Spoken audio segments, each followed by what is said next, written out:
এসেছি বরণীর হেসেলে আজকে নতুন একটা রেসিপি নিয়ে। আজ আমি করে দেখাবো নারকেলি থোড় ঘন্ট। আজ ভাড়ালিটাকে প্রথমে আমি এরকম সরু সরু করে কেটে নিয়েছি। আমার এই ভাড়ালি কাটার ভিডিও আমার চ্যানেলে দেওয়া আছে, আমি কমেন্ট বক্সে লিঙ্কটা দিয়ে দেব, আপনারা দেখে নেবেন কিভাবে কাটতে হয়। আমি এটা জলের মধ্যে হলুদ দিয়ে তার মধ্যেটাকে ভিজিয়ে রেখেছিলাম কেটে, তারপরে আমি প্রেশার কুকারে একটা সিটি মেরেছি। সিটি মারার পরে এটা একদম নরম হয়ে গেছে। কেউ চাইলে এটা কড়াইতেও করতে পারে, প্রেশার কুকারে করলে গ্যাসটা অনেকটা বাঁচে বলে আমি তাই জন্য প্রেশার কুকারে এটা আমি সেদ্ধ করেছি। এবার একটু চটকে নিলাম এটাকে। কড়াইতে আমি সর্ষের তেল দিলাম 2.5 চামচ মতন। তেলটা গরম হয়ে গেছে, গ্যাসটাকে আমি কমিয়ে দিলাম। আমি 2টো শুকনো লঙ্কা ফোড়ন দিলাম, তার সঙ্গে আমি সামান্য সর্ষে, কালো সর্ষে দিলাম, আর একটু নুন দিলাম যাতে না ছিটকোয়। দিয়ে আমি লঙ্কাটা ভালো করে ভেজে নেব। তেলের মধ্যে আমি এই যে নারকেল ছোট ছোট করে টুকরো করে রেখেছি, এগুলো আমি নোড়া দিয়ে এরকম করে থেতো করে দেব।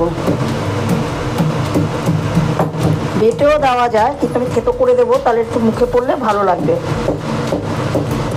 এইভাবে সব নারকেলগুলো আমি থেতো করে নেব। নারকেলগুলো আমার থেতো করা হয়ে গেছে। আমি কোনো মশলা ছাড়াই এটা রান্না করব। মশলার ফোড়নটাও ভাজা হয়ে গেছে। এবার আমি এই যে নারকেলটা যে থেতো করেছিলাম সেটা এর মধ্যে দিয়ে দেব।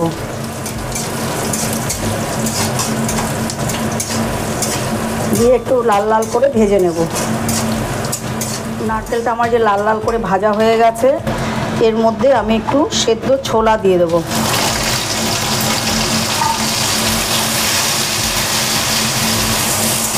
দিয়ে একটু ভেজে নেব। ছোলা নারকেল সুন্দর করে ভাজা হয়ে গেছে। এবার আমি এই যে ভাড়ালিটাকে সেদ্ধ করে রেখেছিলাম, এটা আমি এরকম জলটাকে চিপড়ে চিপড়ে এর মধ্যে দিয়ে দেবো। দেখুন কত জল বেরিয়েছে।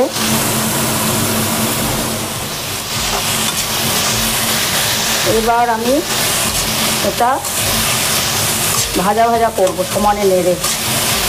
আমি এর মধ্যে হলুদ আর কিছু দেবো না, যেহেতু হলুদ দিয়ে আমি সেদ্ধ করেছি বলে আর এক্সট্রা কোনো হলুদ দেবো না, আর কোনো মশলাও দেবো না। ওপর থেকে জলটা অনেকটা শুকিয়ে এসছে, কড়াইয়ের থেকে ছেড়ে দিয়েছে এগুলো। আমি কিন্তু এখানে এক্সট্রা কোনো লঙ্কা টঙ্কা কিছু দিইনি। কেউ চাইলে এর মধ্যে কাঁচা লঙ্কা চিড়েও দিতে পারে।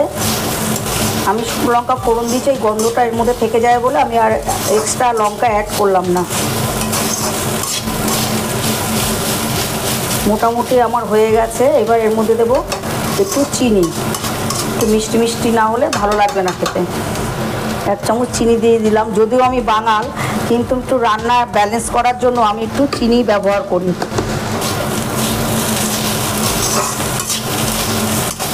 চিনিটা গলে গিয়ে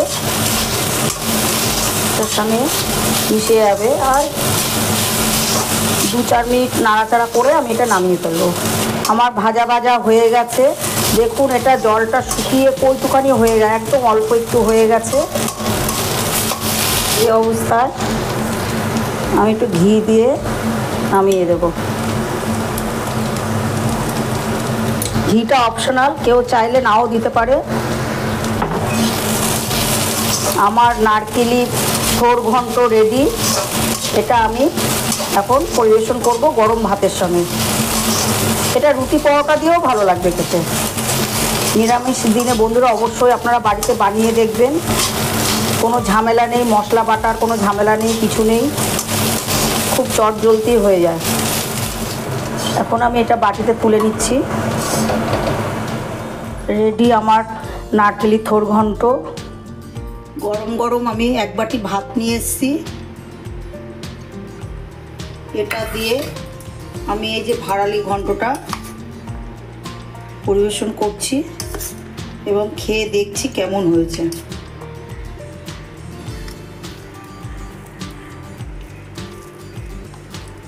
ভাতের সঙ্গে মাখিয়ে নিলাম। যারা ভাত খেতে ভালোবাসে না তারা রুটি পরোটা দিয়েও খেতে ভালো লাগবে, তারা অবশ্যই ট্রাই করে দেখবেন কেমন হয়েছে।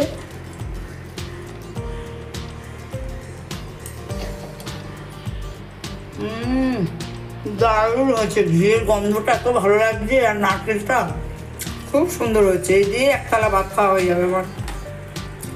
বন্ধুরা আজ এখানেই শেষ করলাম। আগামী কোনো ভিডিওতে আবার দেখা হবে। ভালো থাকবেন, সুস্থ থাকবেন।